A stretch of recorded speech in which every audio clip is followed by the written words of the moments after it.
गिरिराज धरण की जय। जिसका जैसा भाव उसको वैसा ही दर्शन हो रहा है।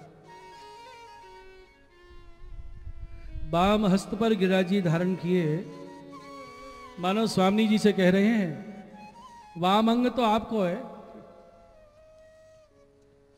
और जैसे आपकी भौं के इशारे पे मैं नाचूं ना, ऐसे भौं के इशारे पे स्थिर हैं गिरिराज जी, तो आप नहीं उठायो है। श्री राधा जी बोली उंगली पे तो आपने धर राख्यो। तो भगवान बोले हे किशोरी जी, आपके श्री चरण में नग को चिन्ह है, गिरिराज पर्वत का चिन्ह है राधा जी के चरणों में। तो भगवान बोले मोकू तो सदा आपके चरणन को ही आश्रो है। देखो यह समय भी मैंने आपके ही चरण को स्पर्श कर रखो है, मैंने अन्याश्रय नहीं कियो है, मैं तो आपके ही आश्रय। श्री महाप्रभु जी एक बड़ी सुंदर बात यहां आज्ञा करते हैं, बहुत सुंदर बात कही है ये। देखिए भगवान ने वाम हस्त के ऊपर नहीं, वाम हस्त की कनिष्ठिका उंगली के ऊपर, छुगली उंगली के ऊपर गिरिराज जी, और उंगली पर नहीं, उंगली के नख पर। वाम हस्त, हस्त की छोटी उंगली और उंगली का भी नख, नख पर स्पर्श है गिरिराज जी। तात्पर्य क्या है कि भगवान के हस्त की उंगली के नख का भी जिससे संबंध हो जावे वो गिरता नहीं है। गिरिराज जी को उछाल रहे हैं, नख पर पुनः धारण कर रहे हैं, अर्थात भगवान की उंगली के नख के स्पर्श का संबंध होने पर भी जब गिरते नहीं हैं, तो जिसका ब्रह्म संबंध हो जाए और भगवान पूरे हाथ से उसका हाथ पकड़ ले, नख स्पर्श से धारण किए हैं, पकड़े नहीं है, तब गिरिराज जी नहीं गिर रहे हैं। और पूरी पांचों उंगलियों से जिसका हाथ प्रभु थाम ले उसका पतन हो सकता है, वो कभी गिर सकता है। महाप्रभु जी कहते हैं उसका पतन हो ही नहीं सकता, ऐसे समर्थ हैं ठाकुर जी के हस्त। परस मात्र से जब पतन नहीं हो सकता तो जिसको थाम लिया है, जिनके कहें गही भुज दृढ़ कर श्री गिरधारी नंद दुलार, सेवक की सुखरास श्री वल्लभ, सेवक की सुखरास सदा श्री वल्लभ राजकुमार। ब्रह्म संबंध होते ही चतुर्दास जी ने गाया ये कीर्तन। सुदृष्टि चितय सिद्धांत बतायो, लीला एक अनुसार, इन्हीं छाण जो और ही ध्यावत, भूले कुमति विचार। चतुर्भुज प्रभु उद्धरे पतित सब, श्री विठ्ठल परम उदार, सेवक की सुखरास सदा श्री वल्लभ राजकुमार। जिनके कहे, जिनके कहने से गही भुज दृढ़ कर, मजबूती से जिसका हाथ पकड़ लिया है सेवक का भगवान ने, श्री गिरधारी नंद दुलार, उसका पतन हो सकता है।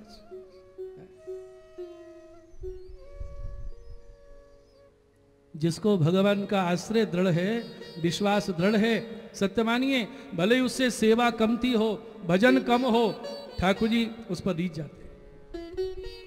और खूब सेवा करे, खूब भजन करे और आश्रय विश्वास बिल्कुल ढीला है, कोई काम का नहीं। बोलो, एक दिन मैंने दृष्टांत दिया था, एक पति की पत्नी बड़ी आलसी है, काम नहीं करे, धरे घर को, बड़ी आलसी है। पति के वो कर दूंगी, ठहर जाओ, लेकिन उसका पति में अनन्य विश्वास, अनन्य आश्रय, अनन्य प्रेम, अपने प्रीतम छोड़ दूसरे को चिंतन सपने में भी नहीं करे। पति सेवा ज्यादा नहीं बन रही है, लेकिन पति में उसका दृढ़ आश्रय, दृढ़ विश्वास, दृढ़ प्रेम है। और कोई आए के पति से कहे कि तेरी पत्नी तो बड़ी आलसी है, तो क्या कहे, अरे कैसी भी है, मुझे बहुत चाहती है, मेरे प्रति बहुत, आपको क्या है, जैसी है मेरी है। और एक पति की पत्नी बढ़िया बढ़िया रसोई बनावे, खूब भोजन करावे, पति है, सब कुछ करे, लेकिन उसके मन में पति के प्रति स्नेह दृढ़ नहीं, उसके मन में व्यभिचार भाव है, उसकी चित्तवृत्ति किसी दूसरे में लगी हुई है।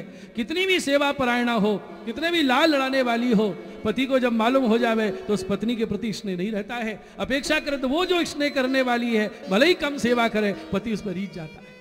तो सेवा भजन भले ही कम हो, लेकिन भगवद आश्रय विश्वास पूर्ण दृढ़ होना चाहिए। ये 7 दिनों में भगवान ने 7 दोष दूर किए। पंच पर्व अविद्या दोष, देहाध्यास, इंद्रियाध्यास, प्राणाध्यास, अंतःकरणाध्यास, स्वरूप स्मृति। 5 दिन में पंच पर्व अविद्या दोष दूर किए, 6वें दिन अन्याश्रय दोष दूर किया और 7वें दिन अविश्वास दोष को दूर किया। जो गंध भी रह गई होगी उसको भी निकाल दिया, क्योंकि जब तक ये सर्वदोष मुक्त नहीं जीव हो जाता है तब तक निकुंज लीला दर्शन अनुभव का अधिकारी कैसे। हम लोग तो बातें करते हैं निकुंज लीला की, अब निकुंज में लाए हैं ठाकुर जी, गिरिराज जी को धारण के बहाने निकुंज लीला का दिग्दर्शन करा रहे हैं। वहां कोई दोष विकार का स्थान नहीं है, सबको निकाल फेंक दिया। इसलिए 7 दिनों में गिरिराज जी धारण किए और ये बताया मैं सप्तम धर्मी स्वरूप से लीला कर रहा हूं। बोल गिरिराज धारण की कृष्ण कन्हैया लाल। अब एक प्रश्न पैदा होता है कि ऊपर तने हैं गिरिराज जी और चारों ओर शेष भगवान ने कुंडली बना दी, तो भीतर प्रकाश कैसे हो रहा है? इतना भी स्थान छूटा नहीं तो पानी आवे वहां से। गयो तिमिर ऊपर जहां, गयो तिमिर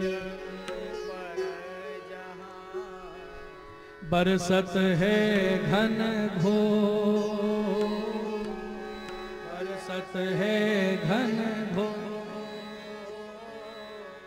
भीतर का अंधेरा तो भीतर से बाहर चला गया। कहां चला गया? जहां वर्षा हो रही है। तो अंदर प्रकाश कैसे हो रहा है? तो कहा गिरितर चंद उदय भयो। ये गोकुल चंद्र के श्रीअंग का, मुख चंद्र का प्रकाश फैल रहा है, गिरिराज जी के भीतर प्रकाश हो रहा है। गिरितर चंद उदय भयो, गिरितर चंद उदय भयो और भामिनी भई चकोर। श्री राधा गोपियां चकोर हो गई हैं, चकोर चंदा को देखता है, ये दृष्टा बन गई। और ठाकुर जी गोकुल चंद अपने मुखार बिंद का दर्शन करा रहे हैं सबको, सब स्वरूपामृत का पान कर रहे हैं। गयो तिमिर ऊपर जहां, गयो तिमिर जहां बरसत है घन घोर, बरसत है घन घोर। गिरितर चंद उदय भयो, गिरितर चंद भामिनी भई चकोर। श्रीवल्लभ भामिनी भई चकोर।